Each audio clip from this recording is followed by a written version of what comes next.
Hey guys, it's Cece, and today I am here to talk about all of the books that I acquired in August. So today I'm here to talk about all of the books that I was either sent or that I purchased in the month of August, and I have a stack of about 14 books to talk about. The smaller stack is the books that I purchased, which is good because my September haul is almost entirely books I purchased, and I purchased too many. If you want to see some of the books that I purchased in September, I already posted like half of a haul. It was a come shopping with me video where I went to a couple of different places and I got a bunch of books, and at the end of that video, I hauled those books. That's the only haul I'm going to talk about those books in, so if you want to hear more about them, go watch that video. But today I'm going to talk about August books that I purchased. In August books that I was sent. I was buying less books leading up to the move because I was really worried about money. I'm still worried about money, but now I'm funneling my stress into purchases, which isn't good. I don't recommend that. That is why the stack of books is smaller that I purchased in August. So let's talk about those first, and then we can talk about the stuff that was sent to me by publishers and one book that was sent to me in a subscription box. So the first two books that I bought, I purchased with used book credit. I went to a used bookstore near my old place and I sold a bunch of books that I was unhauling. I'm not doing an unhaul video. It's just books that I've given like 3 stars to in the past 6 months, and they run a big stack under my butt, and I needed to get rid of them. So I sold them all back to a used bookstore, and I got a couple of new adult fantasy books that I'm really excited to read. The first one is The Lies of Locke Lamora by Scott Lynch. This is a book that has come highly recommended to me by a few people. It's been pitched a lot to me by my friend Theo online, and I saw this in the bookstore and I figured it was finally time to pick this book up. I know that this is the first book in what's called, I think, the Gentleman Bastard series, and I've heard more good things about this book than the other ones in the series, but if I like it, maybe I'll check the others out. I know that this is like a high fantasy book that involves some kind of, like, caper. It's like, Locke Lamora, the main character, was kind of brought up by a con artist. He was an orphan and then he was taken in by a con artist who kind of taught him everything that he knows. And this was supposed to be a big, weird book about that kind of thing, which I love. Those are my favorite types of movies, if you don't know that about me. I live for a good, like, con movie, a good heist movie, anything like that, and I've been trying to get into more books like that. So after the frequent urgings of friends and others on the internet, I bought this copy. And then while I was there, I noticed another book in, like, the same section that I decided to pick up, and that is The Obelisk Gate by N.K. Jemisin. This is the second book in the Broken Earth trilogy. The first book is The Fifth Season, which is somewhere. Found it. So the first book is The Fifth Season, The Obelisk Gate is the second book. This is adult high fantasy about a world where there are these, like, huge, really destructive earthquakes, natural disasters, basically, and there exists this group of people who have the ability to control the earth, so you'd think that those would be the people in power, but instead they live a life of oppression and exile, even though they should have the power.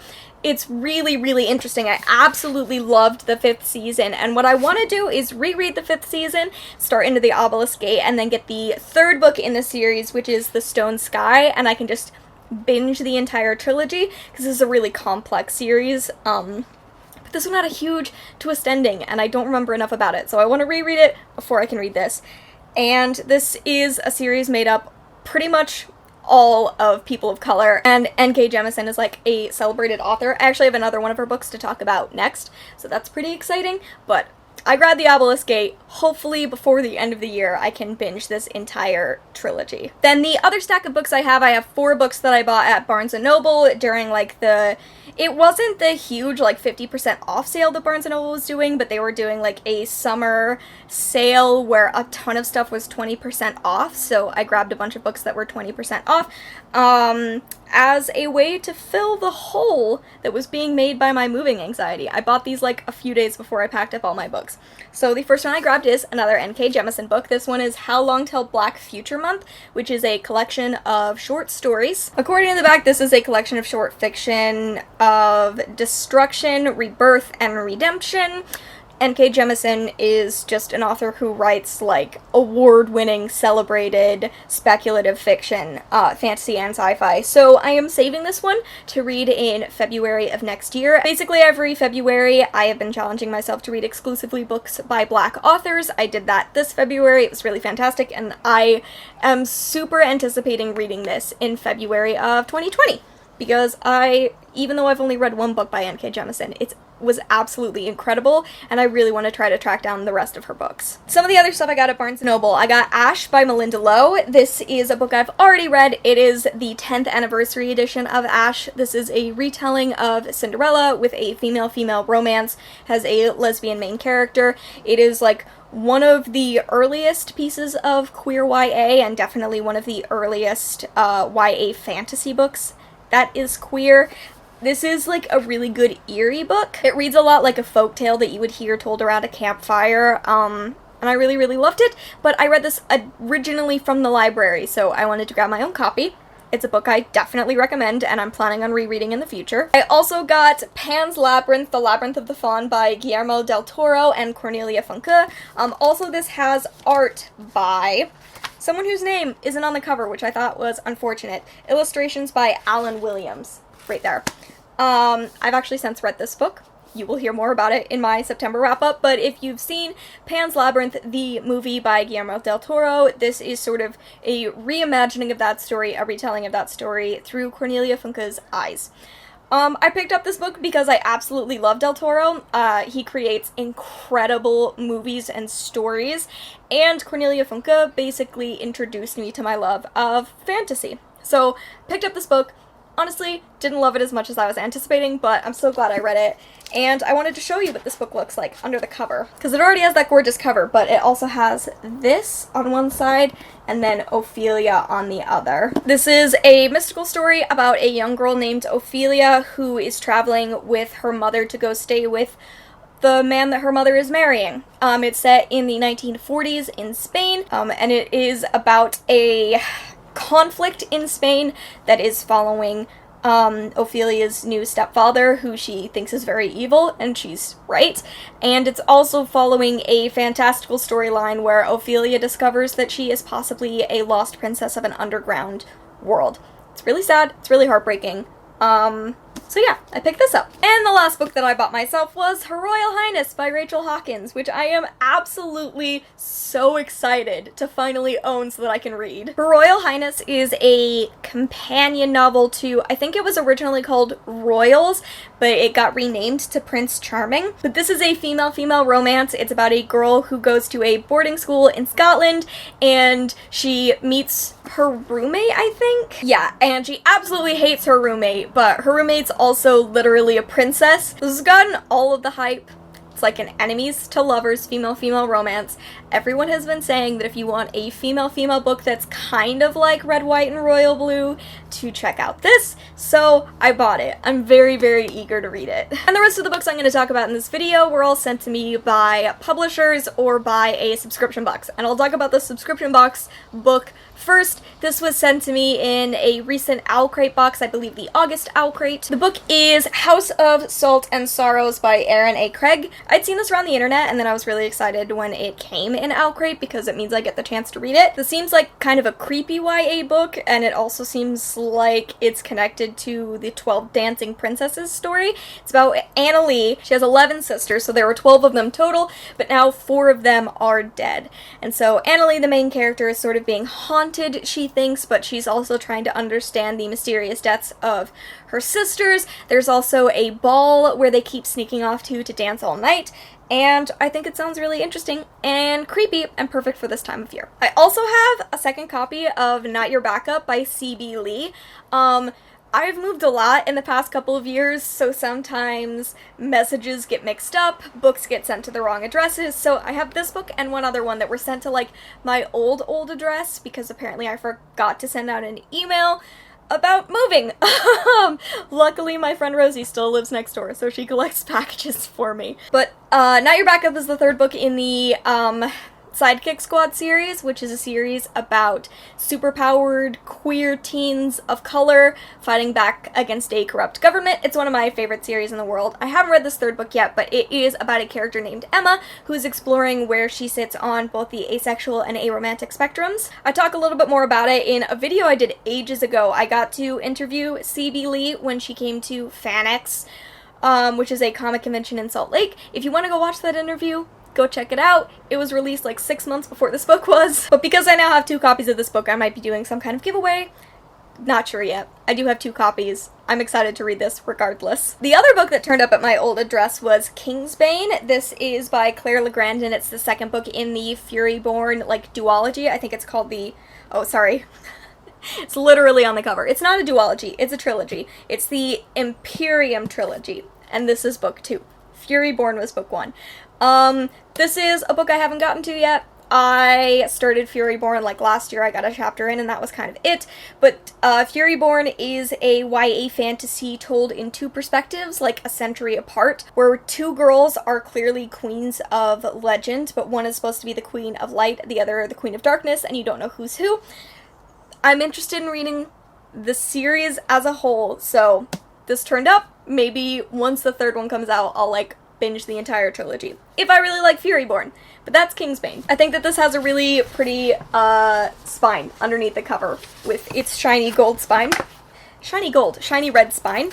So, that's it. See, I also have an ARC, Wicked As You Wish. This is by Chupeco. This is sort of a retelling, I think, of a fairy tale. It's got a lot of fairy tale elements, but it's also set in like the current modern day in Arizona. It's an alternative history fairy tale series, according to the back. It's about a guy named Prince Alexei, who was the Prince of Avalon, and then everyone in the kingdom had to flee Avalon, and now they just live in Arizona.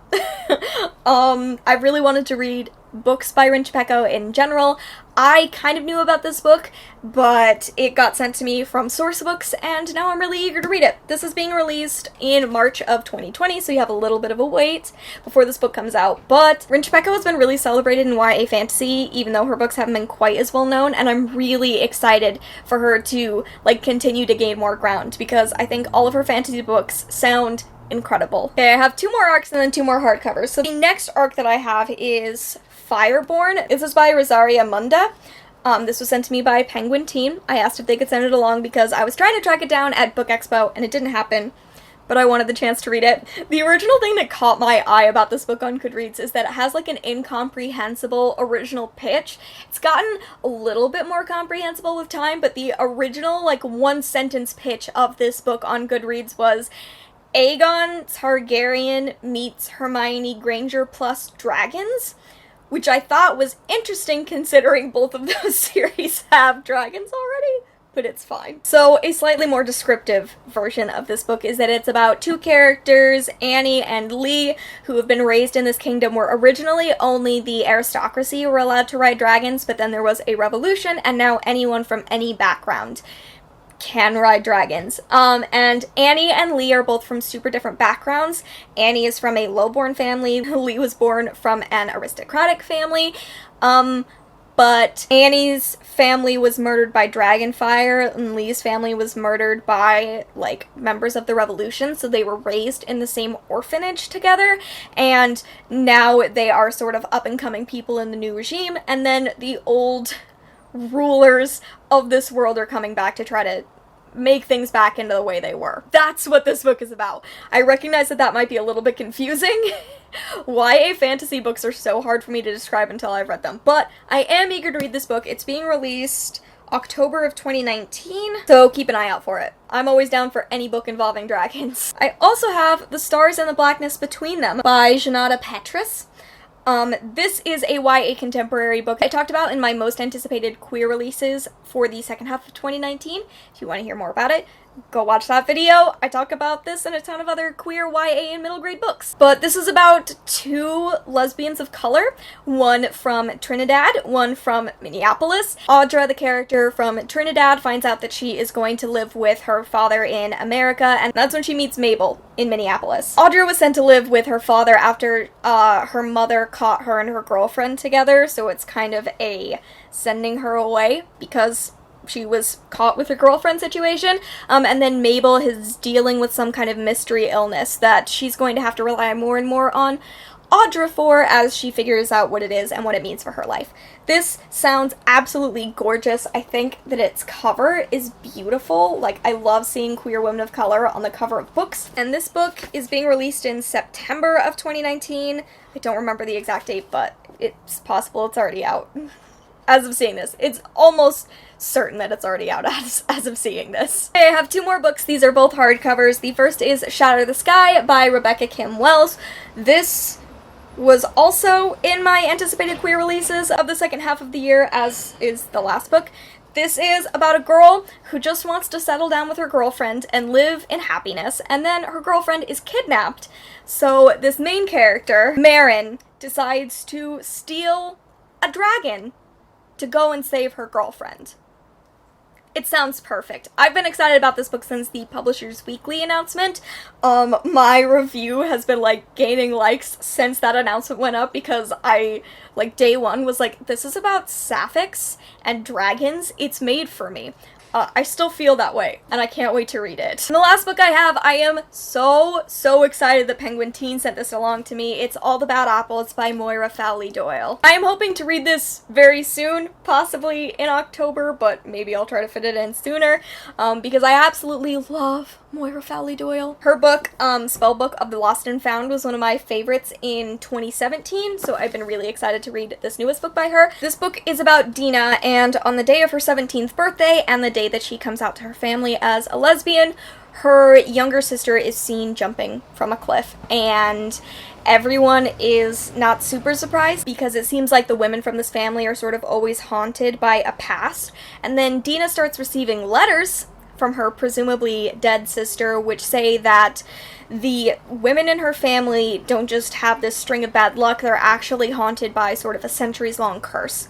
I am absolutely over the moon excited to read this book. I think it has a gorgeous cover, and I'm always down for autumnal creepy books about queer characters. This one has a lesbian main character, and like I said, after how much I loved Spellbook of the Lost and Found, I know that I need to read Moira's next book. That is it. Those are all of the books that I acquired in the month of August. Let me know if you have read any of these books and if you really enjoyed them down in the comments below, and let me know if any of these books that I mentioned in this video were totally new to you. I love hearing about when I introduce people to books for the first time, so if you've never heard of one of these, let me know down in the comments below as well. Thank you so much to all of the publishers that sent some of these books along. I am so, like, blessed to be able to work with a number of publishers and to be able to talk about these books that I love to read. It's just like, every now and then it catches me off guard that I get to do this, that I get to be a booktuber, that I get to spend my time working with people who produce books to talk about books. It's like, I don't know. It's like my childhood self's fever dream, so every now and then it kind of knocks me off guard, and I'm like, I get to work with publishers who I just sort of revered when I was younger. It's really cool that they send me books now. Other than that, thank you so much for watching. I hope you enjoyed, and I will see you in another video very soon. Bye!